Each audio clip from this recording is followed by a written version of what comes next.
when you come in our exhibit, you'll see many articles that were found in the rubble, and you'll be surprised what some of them are. They're really small, but we have a lot of bigger pieces of steel. We have pieces of fire trucks that were completely destroyed that day.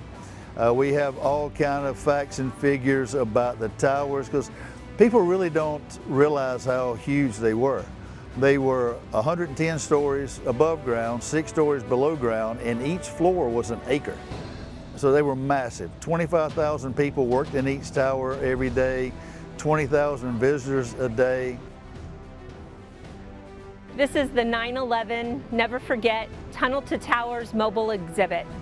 My name is Lisa Benham-Lewis. I work for Fresno County Superintendent of Schools. I'm a director. I'm also a board member of the California 9/11.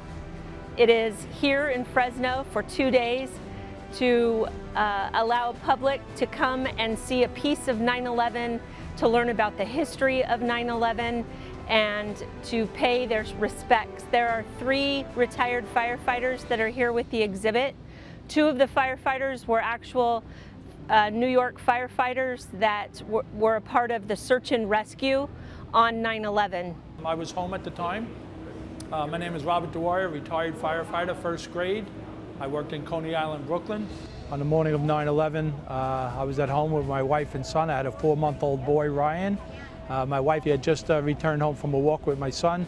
She yelled up the stairs to me as I was coming down. She said that a plane had hit the World Trade Center. I went downstairs, I saw on TV what happened, and I immediately I said I have to go to work. I knew it was going to be really bad. We welcome the public to come and pay respects as we honor, educate, and remember those that lost their lives on 9/11. It is on September 11th, on Wednesday. The first step off is at 8:30 a.m. Suggest that you arrive around 8 a.m. to 8:15 so you get a parking spot and you get a good seat to see all of the activities as the ceremony starts right at 8:30 a.m.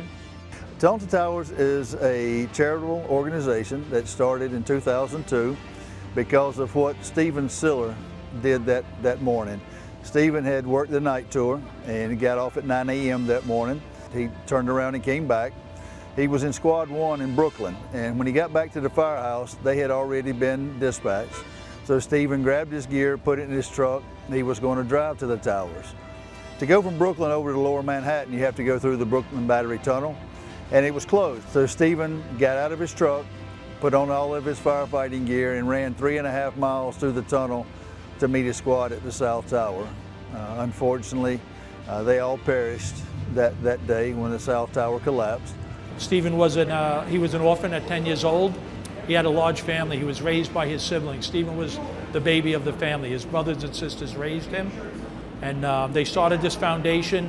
At the beginning, it was a small foundation doing what they could to help people.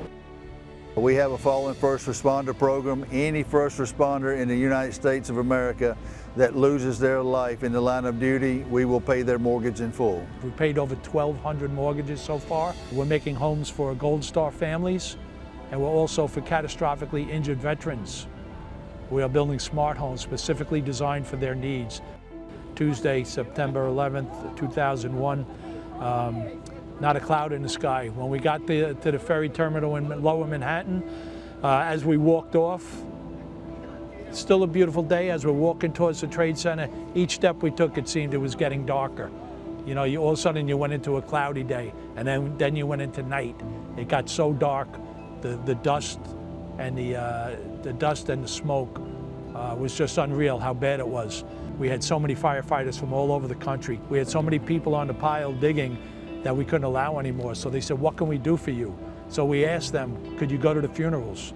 So from that point on, we had so many first responders from all over the country and world filling in for us at the funerals to give our brothers who died that day the proper respect that they deserve, and the family the proper respect.